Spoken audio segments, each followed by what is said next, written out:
大家好，我是你们的老朋友峡谷课代表。在很多人的印象里 Hello everyone, I'm your old friend, the representative of the Canyon Science Channel. In many people's eyes, middle-aged women seem to be born with a kind of fighting instinct. Wherever there's a bargain, they rush in that direction. Even if it means bending or breaking the rules, they will not hesitate. Their catchphrase is, "If I can save 1 cent, that's 1 cent earned." But this obsession with small advantages and unreasonable behavior often leads to completely unexpected consequences. Some people have stirred up a nationwide spectacle just for a free bottle of drink. Some have pushed down safety barriers to save effort, nearly losing their lives in the process. Others, in order to draw attention online, occupied public resources and ended up being detained by the police. What looked like clever, harmless bargains eventually turned into a heavy price to pay. 2025年9月7日，湖北武汉一家山姆会员商店内发生了令人哭笑不得的一幕。一位大妈自带了一 On the 7th of September 2025, inside a Sam's Club store in Wuhan, Hubei province, an absurd and laughable scene unfolded. A middle-aged woman brought with her a large bucket filled with empty drink bottles and went straight to the beverage dispenser to refill it with free refill drinks.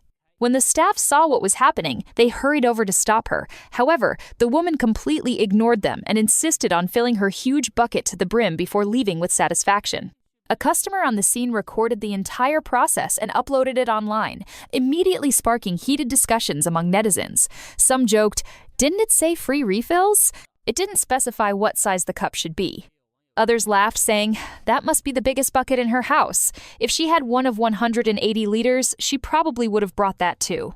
Some commenters pointed out that such acts of taking petty advantage are actually quite common, especially among some elderly people who suddenly become full of energy whenever there's a free egg giveaway or discount promotion. Still, many others expressed embarrassment, saying, "Am I the only one who feels this is really shameful?" At the same time, quite a few netizens worried that if incidents like this keep happening, businesses may simply cancel free refill services altogether, and in the end, it's all consumers who would suffer the loss. According to available information, the Sam's Club Cafe indeed offers free refills for frozen drinks. After purchasing a designated beverage, customers are allowed to refill it unlimited times on the same day. On the morning of September 8th, store employees confirmed that there had indeed been individual customers who overused the service. For now, there has been no notice to cancel the free refill policy, but the store said that follow-up regulations and improvements will be made to better standardize this service. 2025年7月20日，湖南岳阳正值酷暑，白天热浪滚滚。 On the 20th of July 2025, in Yuan, Hunan province, the scorching summer heat was unbearable. During the day, waves of heat rolled across the city and barbecue stalls on the streets were almost completely deserted. Only when night fell and the weather turned cooler would they open their doors to welcome customers.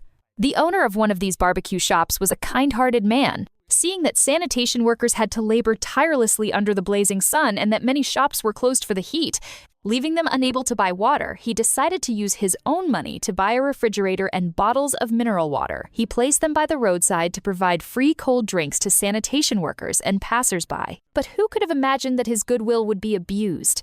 2 middle-aged women, accompanied by their children, came and used the free water to wash their feet. What was even more shocking was that they did this right in front of the children, a completely indecent act, with no regard for the negative example it set. Ironically, fate soon struck back. Just after washing their feet and preparing to leave, one of the women slipped and fell heavily to her knees with a loud thud. The entire scene was captured by passersby and quickly uploaded online, sparking a storm of public discussion. Many netizens commented bluntly, saying this was instant karma. Some mocked, "At least she's polite, she remembered to kneel in thanks before leaving." Others joked, "Heaven truly has eyes." Retribution came quickly. "It's just a pity she didn't fall hard enough, she could still stand up again." More serious comments pointed out that such behavior was shameful and set a terrible example for children. People were outraged that the man's kind gesture had been repaid in such an insulting way. However, while this was just one case of taking petty advantage, in Chinese universities, the actions of some similar-minded individuals have unexpectedly given rise to a new way for colleges to make money. Nowadays, every aspect of student life on campus is surrounded by pay-to-use or scan-to-pay systems.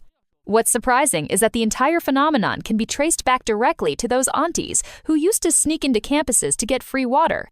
In university dormitories across the country, almost every daily facility is now equipped with a card reader or QR code payment system, from faucets and washing machines to hair dryers.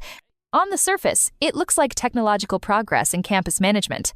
But in reality, these machines are nothing more than money-sucking devices. Students have complained that even after paying tuition fees of 15,800 yuan, they still have to scan to drink water, pay to turn on the air conditioner, pay for accommodation, pay for the hairdryer, and pay to use the washing machine. Even printing review materials costs extra money. The school's logic is simple. Students are no longer seen merely as learners, they are treated as cash cows. Once the school gates are closed, the principal's hand-counting money never stops moving. The hard-earned money of parents flows continuously into the school's pockets. One example cited by students shows that in some universities, using a hairdryer once costs 1 yuan, and this situation is almost identical in universities across the country. According to insiders, this phenomenon didn't come out of nowhere. In the past, many schools tried to provide free hot water for students, originally intending to make their lives more convenient. However, the results everywhere were the same. Resources were wasted without restraint. Many students left the taps running, and some even kept the hot water flowing non-stop, letting it go completely to waste. Even more absurdly, cafeteria workers and dormitory caretakers, the uncles and aunties working on campus, also wanted a share of the free benefits. They used the free hot water not only to bathe, but also to wash clothes and even clean large household items from home. Over time, as more people joined in to take advantage, costs skyrocketed, and schools could no longer afford the burden. In response, schools began taking measures. All water and electrical facilities were upgraded to require student cards or mobile payment before use. The new systems even included automatic cutoff functions. Once the card was removed from the slot, the power would immediately shut off, effectively preventing taps from being left open or water being misused.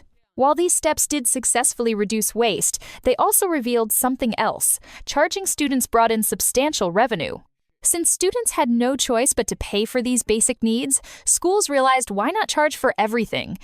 And so, water taps, washing machines, air conditioners, hair dryers, and more daily use devices were all turned into pay-to-use machines. Campus life gradually transformed into an efficient money printing machine. What began as a resource management initiative has now evolved into a full-fledged profit model. Behind this transformation lies not only the problem of campus administration, but also a reflection of the broader lack of public resource awareness in society. People are used to thinking that public resources can be used freely, even if broken or wasted. It doesn't matter. That mindset persists to this day and continues to influence many. In the end, however, it's the university students who have no real say in the matter that end up paying the price. Before we dive into all of this, let us know in the comments where you're watching this video from. Connecting with viewers across the world is a huge source of inspiration for us. 9月5日，安徽亳州一家火锅店发生了令人咂舌的一幕。On September 5, in Bozhou City, Anhui Province, an unbelievable scene occurred inside a hot pot restaurant. That day, a group of diners were eating in a private room. Before leaving, one of them casually threw a lighter into the still boiling hot pot. Within seconds, a muffled explosion erupted. Hot soup and oil splashed violently in all directions. When the waiter opened the door to clean up, the sight before him left him completely stunned. Oil stains covered the tables and chairs. The floor, sofas, and walls were all splattered with greasy marks. Even the ceiling and the customized wall mural were not spared. The restaurant owner was heartbroken. He said that mural had cost him several thousand yuan to have made, and now cleaning it would be extremely troublesome. Despite the damage, he chose to let the matter rest peacefully and decided not to call the police, only sighing that the customers lacked basic decency. The owner explained that since no one was injured, escalating the situation might only cause unnecessary trouble or even retaliation. After the video of the incident was exposed online, it quickly sparked heated debate among netizens. One commenter shared a personal experience. When I was a teenager working at a restaurant in Shenzhen, I often served Japanese customers. Every time they ate and drank, they were cheerful and relaxed, but when they left, the floor under the table was spotless, not even a single cigarette butt. The table was perfectly clean. In contrast, our own people sometimes left the table looking like a battlefield after eating. Another netizen, who runs a hotel, complained, "Especially with online bookings, it's a headache dealing with these types of guests. They use the towels recklessly, splash instant noodle oil on the walls, and in the end, I not only earn nothing but even have to pay extra for cleaning fees, then get a string of bad reviews." Other comments hit the nail on the head. Education levels have indeed improved overall, but not everyone has improved their manners. That single sentence revealed the real problem. Yet just as everyone was still debating about public civility and moral standards, another shocking incident occurred the very next day. 9月6日晚，一名女乘客在飞机客舱内拍摄视频，并上传到社交平台。On the evening of September 6th, a female passenger recorded a video inside an airplane cabin and posted it on social media, boasting that she had once again managed to bring a lighter onto the plane. The video showed her sitting by the window with a small bag on her lap, taking out a lighter and igniting a flame while the night view of the airport and the airplane wing could clearly be seen outside the window. Not only did she record the entire process, but she also added captions and location tags, specifically noting that the video was taken at Chengdu Tianfu International Airport. Shortly after, the Chengdu Airport Public Security Bureau issued an official statement confirming that the woman, surnamed Chi, aged 34, had been a passenger on an international flight from Singapore to Chengdu. During the flight, she intentionally lit the lighter to record a video for online attention. After the plane landed, she uploaded the video to social media, and as a result, the police imposed administrative detention on her according to the law. As everyone knows, lighters are prohibited items on airplanes due to their flammable and explosive nature. Smuggling one onto a plane is already illegal, let alone lighting it inside the cabin.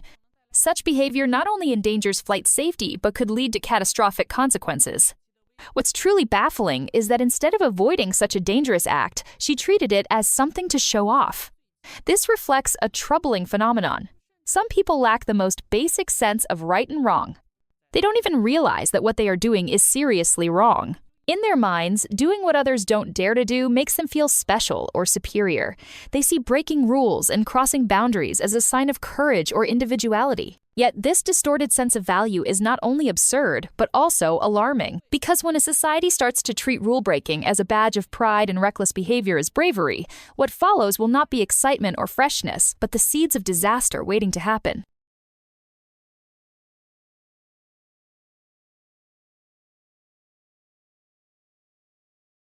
大妈过境，寸草不生。一位骑电动车的大妈嫌麻烦。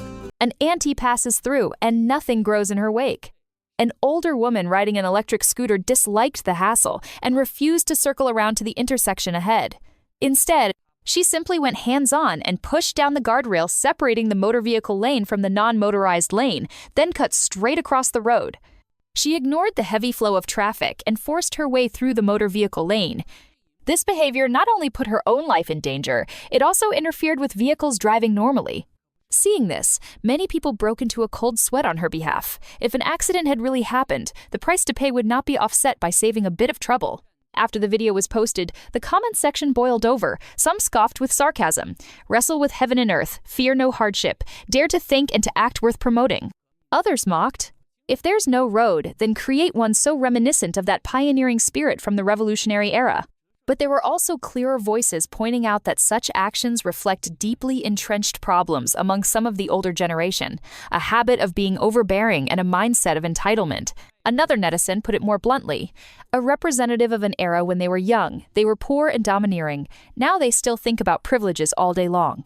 These comments may sound like jokes, but they strike at the essence of the problem. Modern social order cannot function without the support of public conscience.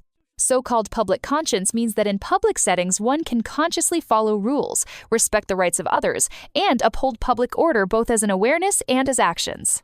It is not only a reflection of social civility, but also a guarantee of harmony and efficiency. For example, obeying traffic rules, practicing civility and yielding, and caring for public facilities, these small acts that seem trivial can effectively reduce conflicts and help society run more smoothly. Conversely, if everyone seeks only personal convenience and disregards public order, the ultimate loss falls on our shared collective interests. If you're still watching, comment 1 so I know you're still with me. 奢侈品店的监控里，她戴着墨镜，提着名牌包。In surveillance footage from a luxury boutique, she wore sunglasses and carried a designer bag, her every gesture radiating calm poise she looked for all the world like a wealthy lady browsing the latest styles. Yet who would have thought that during what seemed like more than an hour of quiet browsing, she silently pocketed 2 wallets worth tens of thousands of yuan, betraying not the slightest panic, chatting idly as she went, and even pretending to speak on the phone, her performance flawless. Compared with those mass $0 purchase mob storming stores in the United States, this Chinese auntie's technique was the premium edition, quiet, refined with a touch of artistry. Even if you stood right in front of her, you might notice nothing at all. On the night of the 24th of February 2025, at a luxury boutique in downtown Shanghai, just after 7:10 p.m., a well-dressed, commanding auntie strode through the door. The moment she entered, she launched into her method actor routine. She first asked, all seriousness, "Do you have Longines watches? The ones in the 10,000 to 20,000 yuan price range," speaking with solemn conviction like a true high-end customer. But what followed felt off. One moment she said she wanted a watch, the next she fancied a bag. Midway, she suddenly pulled out a shabby umbrella and asked whether the store could buy it for 2,000 yuan. More absurd still, she even tried introducing dates to the staff and inviting them to dinner. Others come to luxury stores to shop. She seemed to be there to matchmake and hawk secondhand goods. While her mouth kept running, her hands were busy. Pretending to make a phone call, she dragged things out. A careful look would reveal the call was pure theater from start to finish. No number dialed, no messaging app online, not a single green bubble lighting up. She acted out a scene where a bestie was on the way. At 8:07 p.m., her first target appeared, an LV wallet. Still, on the phone, she gently took the wallet in hand, movements as natural as admiring the texture. Seconds later lift, tuck the wallet slid smoothly into her pocket. The entire process was done in one breath, expression unchanged, heartbeat steady, with a convenient pivot as if nothing had happened. In terms of acting, this shot was Oscar-worthy. Having bagged one wallet, she was clearly in the zone and couldn't stop. At 8:18 p.m., she fixed on a second target, a green Hermes wallet.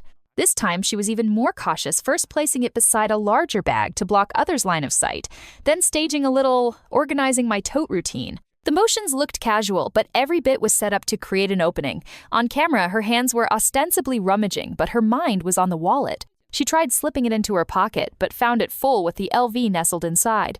So she pivoted deftly, turning to the yellow shopping bag she'd left on a stool.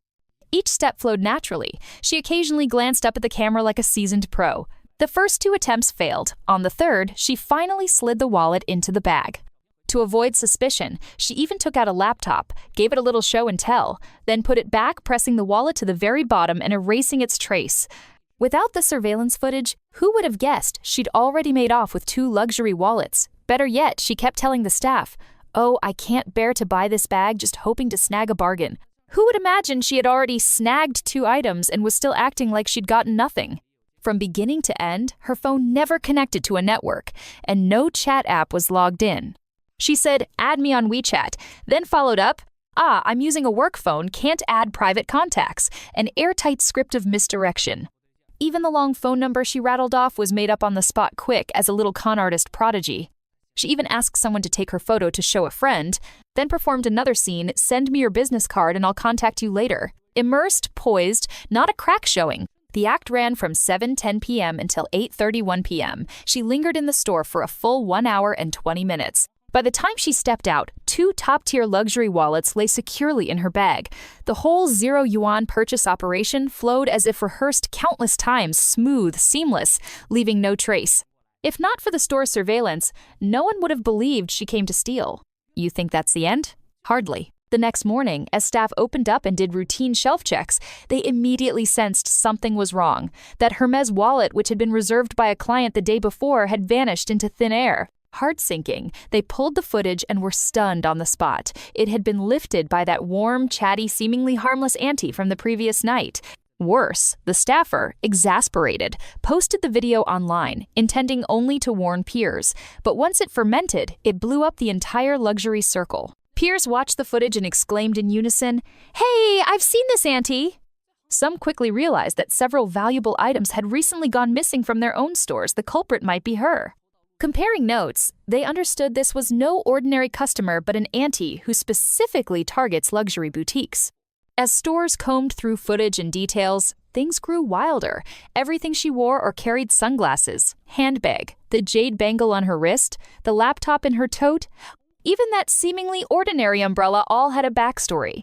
Shop owners took to the internet to claim items. Someone said, "That umbrella is from our place." Another pointed out, "We saw that laptop on our cameras in Hangzhou." It was like assembling a strange map piece by piece. Her theft route came together. At a glance, she seemed covered head to toe in luxury, projecting the aura of a well-heeled socialite.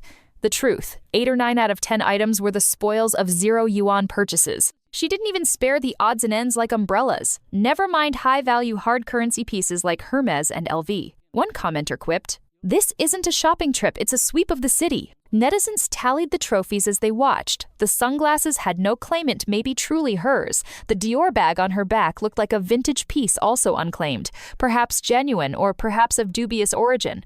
But the next items were unmistakable. Someone recognized the yellow bag in her tote as stolen from their shop days earlier. Others dug up footage showing that the laptop had appeared on surveillance at a Hangzhou store a few days before. Jokers joked, "The laptop isn't for work, it's her toolbox. Wherever she goes, it goes." Moreover, the top still, the jade bangle on her left wrist and the Fendi umbrella in her bag were also matched by merchants, some stolen on the 24th, others brazenly carried off on the 25th.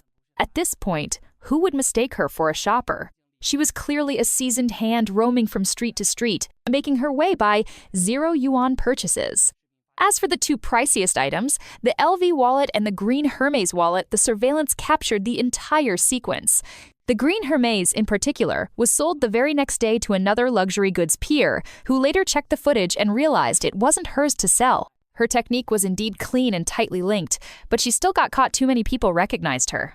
As the video spread, luxury boutiques nationwide identified her. Some quickly audited inventory and found shortages. Others went straight to the police. Following the trail, officers confirmed it was all her handiwork. Clues led to Hangzhou. She had shifted from Shanghai, but before she could make a splash in the new city, she was arrested on the spot by Hangzhou police in the early hours of the 27th. At that moment, sunglasses on and tote in hand, she was escorted into a police car, ending her swashbuckling brand-name raiding tour carried out entirely by freeloading.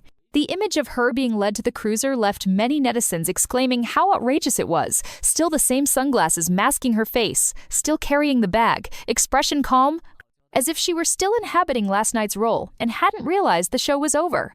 Perhaps she never imagined this wasn't about a borrowed umbrella or a pilfered scarf. The two wallets together totaled nearly 30,000 yuan, already a serious case.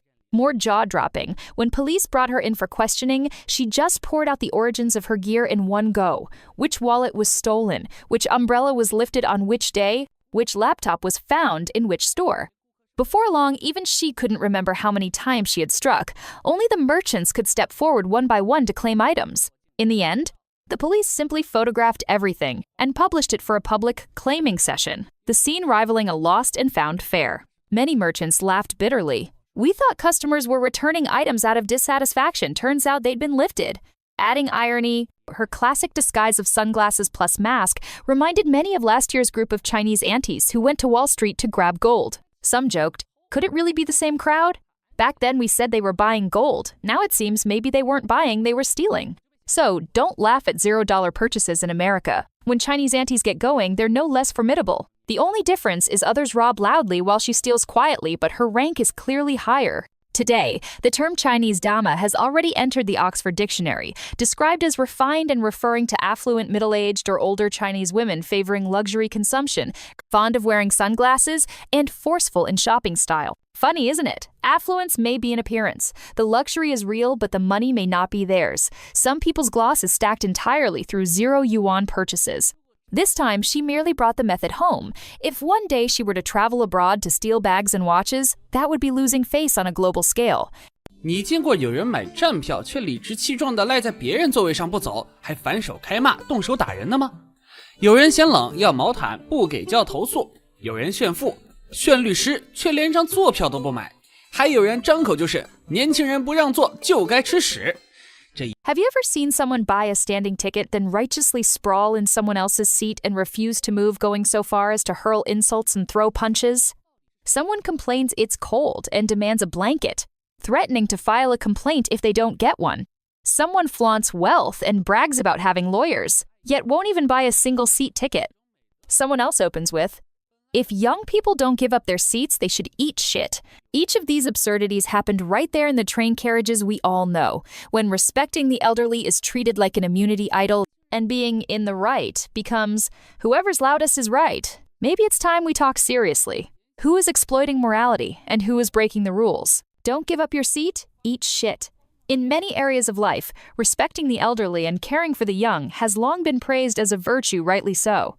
But in reality, some people have turned respecting the elderly into a tool of moral blackmail. On public transport especially, young people being forced to give up their seats is nothing new.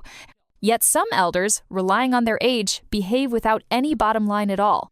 So what happened this time? The time was April 2024, the place a train in Henan.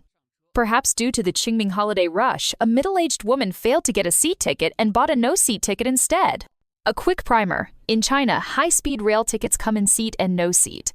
Passengers with no-seat tickets may sit temporarily in an empty seat, but the premise is that once the passenger who actually bought that seat boards, the no-seat passenger must immediately get up and yield it. That's the rule and basic courtesy.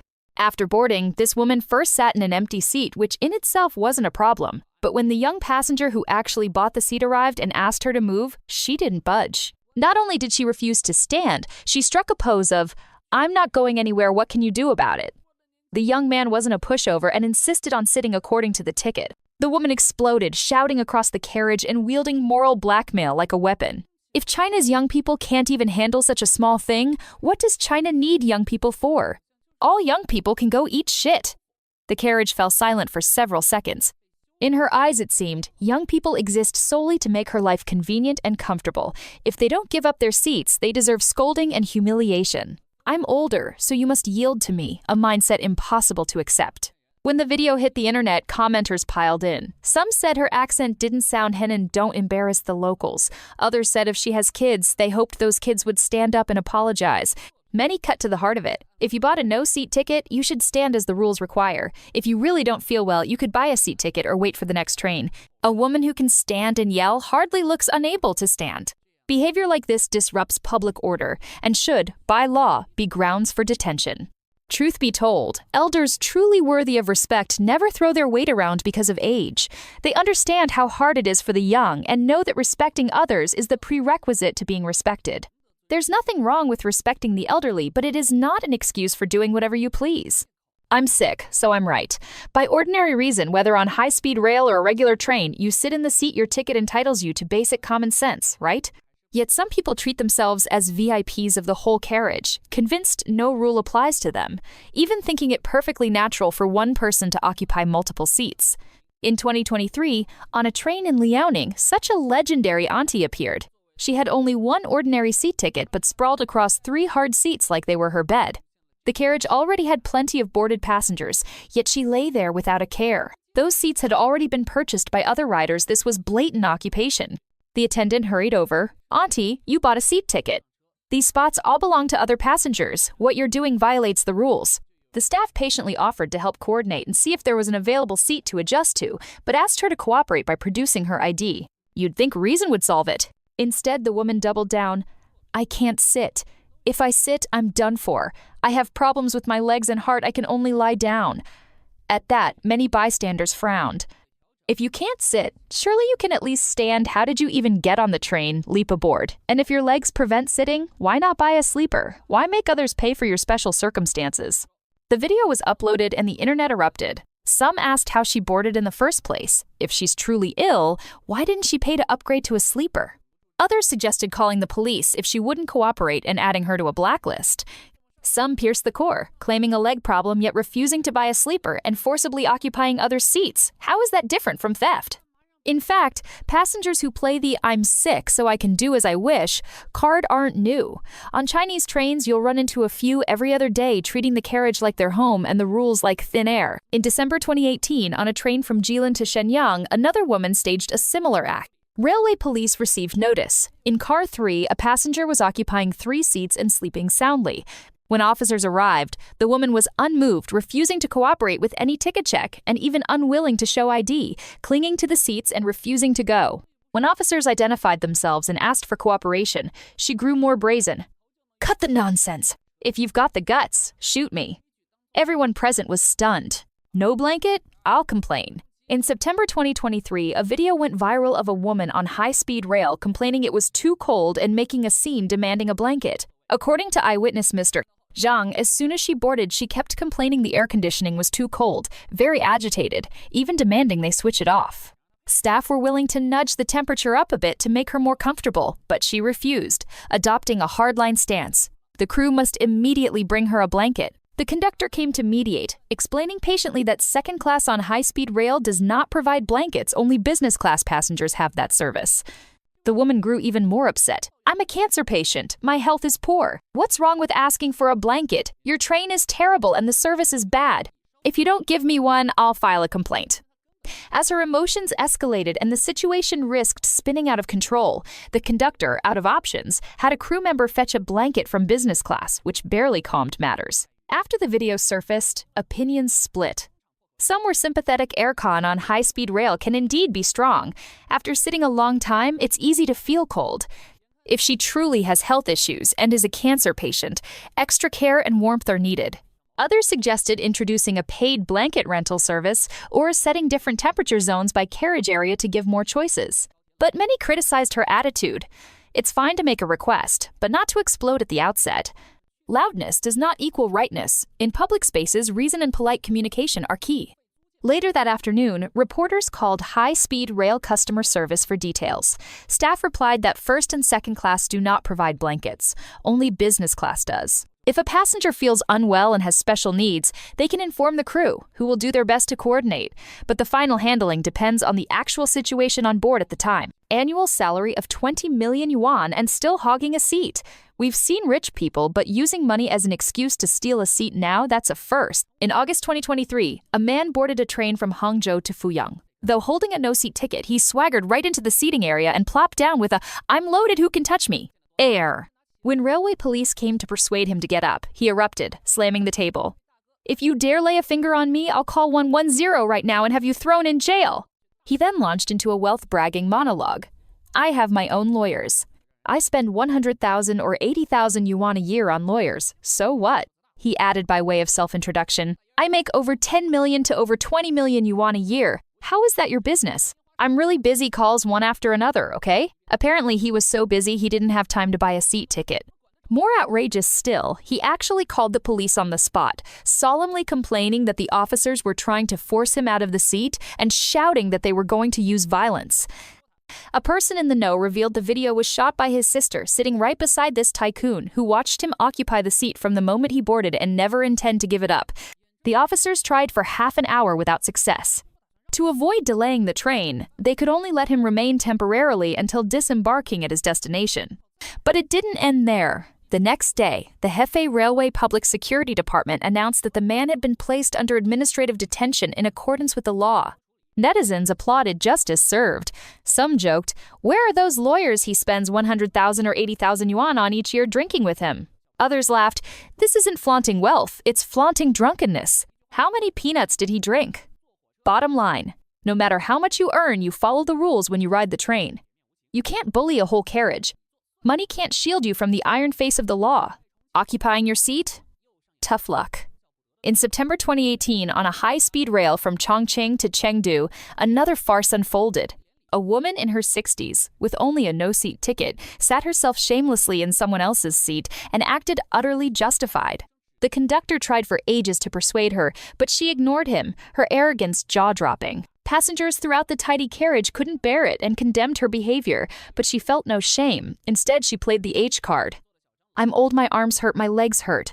What's wrong with you young people standing for half an hour? Let me teach you." She even turned to the seat's rightful owner, Xiao Zhang, and said coldly, "You bought this seat? Tough luck." The elder bullying posture left everyone speechless. As the quarrel intensified, Miss Zhang stepped in to mediate, suggesting the woman give up the seat and, after the train started, find an empty seat elsewhere. That attempt ignited the woman's fury. She refused, unleashing a torrent of insults that echoed through the carriage. Worse, she lashed out physically, clawing Miss Zhang's face and leaving 2 bloody scratches. Miss Zhang then restrained the woman's hands to prevent further harm, but the woman kept struggling and even went after another older man, scratching his neck as well. The carriage was stunned. It was like a sudden bout of mania. Xiao Zhang, the original seat holder, was exasperated. He and 2 friends had bought 3 consecutive seats, and when he politely reminded the woman that the seat was his, she mouthed agreement but refused to move. It was Miss Zhang who tried to help, speaking kindly only to be told, "None of your business. Don't be a meddlesome mutt." Conductor Mr. Sui recalled that upon receiving notice of a dispute, he immediately dispatched a security officer to separate the parties and hurried over himself. When he arrived, almost the entire carriage was condemning the woman. No one spoke in her defense. Her logic was simple. If a seat is empty, I can sit. Once I'm sitting, it's mine. To quickly restore order, staff separated the parties, then escorted the woman to car 8 and placed her in a seat beside a crew member to rest temporarily. Despite continuous soothing and patient communication along the way, she kept cursing without pause. Some may ask, why not just kick her off the train? The reason is practical. Many short-haul high-speed trains no longer have dedicated railway police on board, only security staff, who do not have law enforcement powers. Faced with unreasonable seat-hogging passengers, they can only wait for the next stop to seek help from the railway police station. Even if officers are present, forcibly removing someone isn't simple. Train space is cramped, strong resistance risks involving innocent passengers and creating greater chaos. Have you encountered absurd, unreasonable incidents like these? Share them in the comments below. If you enjoyed this episode, please don't forget to like and support us. Subscribe to the channel and turn on notifications so you won't miss any updates. And if you're willing, share this video with your friends. Thanks for watching. We've got more great content coming. See you in the next video. Today, incidents like these are no longer isolated cases. They've become a mirror of Chinese society, where public morality is deteriorating, and the idea of respecting the elderly is increasingly abused as a moral weapon. According to the China Social Behavior Research Center, 2024, 64% of young people in major cities have reported being pressured or guilt-tripped into giving up their seats on public transport. Meanwhile, intergenerational conflicts in public spaces have risen by 37% in just the past 3 years. Even more alarming, a Tsinghua University survey revealed that over 52% of respondents believe many elderly people today exploit society's goodwill, and nearly 60% of young people say their patience is wearing thin when dealing with inconsiderate behavior in public. These numbers paint a sobering reality. China is facing a moral crisis, where civility is being replaced by selfishness, and the voice of reason is drowned out by the noise of entitlement. China Social Trends believes that true harmony can only exist when both young and old learn to respect the rules, respect one another, and act with self-awareness and decency. Because when age becomes a shield to justify bad behavior, it's not just the youth who lose faith, it's the moral foundation of society itself that begins to crumble. China Social Trends wants to ask you this. Do you think respecting the elderly still holds value when some of the elderly no longer respect others? Should we continue to tolerate such behavior unconditionally, or is it time for society to redefine the boundaries of respect and fairness? Leave your thoughts in the comments below. Your opinion is a voice for change. If you found this video insightful, don't forget to like, subscribe, and turn on notifications so you won't miss the next story from China Social Trends. Thank you for watching. See you in the next video.